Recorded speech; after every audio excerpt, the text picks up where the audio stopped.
Hi, it's Mike with smartoptiontrading.com. I hope everybody's having a fabulous January as we come into the last week. A lot going on this week in the United States. We have the Fed decision on Wednesday and probably one of the biggest earnings weeks of the year as we come into the end of the year. By the way, if you're interested in learning more about me, you can also follow me on Twitter at OptionsMike. Put a lot of information out there for you. All right, so let's go to some charts first, and let's start off with the S&P 500. And you can see here on the S&P 500, we've had this massive uptrend that started just before the elections in the United States. We have this uptrend line that you can clearly see we've been pushing against multiple times, and that's been resistance. And then you have extremely strong support down at the 21-day, that black line. You can see the three tags there where we've held that on the S&P 500. The market's definitely getting frothy, and this is definitely not the time where I'm looking to start new positions. However, on pullbacks, there are definitely some names I'm looking at. We're going to talk about one in a minute. But the market's showing signs of froth, and when we get that, I usually go to safer, to more cash, and wait for the market to give us the decision on which way it wants to go.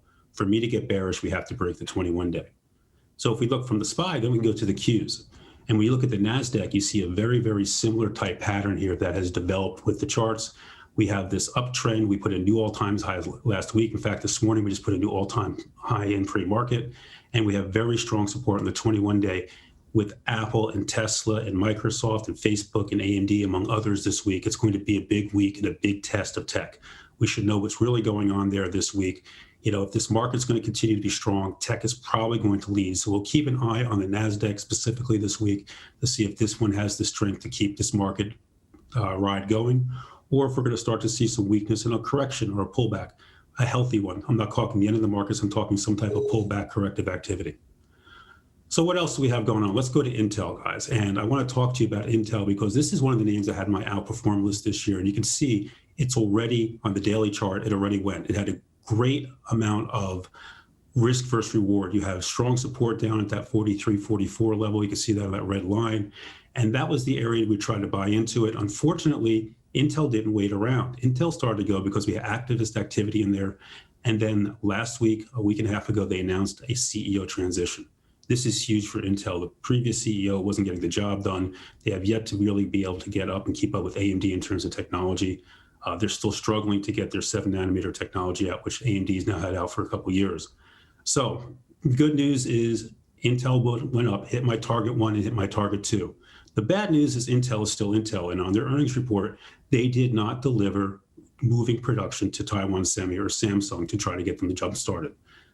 Here's the good news. I like Intel as a rebound play, especially if it comes down and fills that gap down around the 53 area. So I would not buy it up here unless it pulled back. The other good news is there's a chip shortage. That means that there's going to be a lot of companies out there that need chips, and Intel, staying with manufacturing, is going to be able to provide it for us. And that's really good news for us.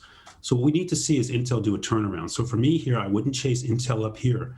But if it pulls back and it starts to come back towards 53 or even all the way down to that 43, if we get a big pullback, I like it off there as the risk reward for this stock is very, very strong.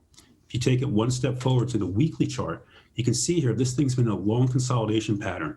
So where names like AMD and NVIDIA and Lam Research and AMAT have made all-time highs, this name has been struggling to get going. Management's been a problem. So maybe with a new CEO, giving him a couple months to get his feet in the door, to get his feet wet, we can see this name start to wake up. Maybe they start to hit some of their production targets, get some newer technology out.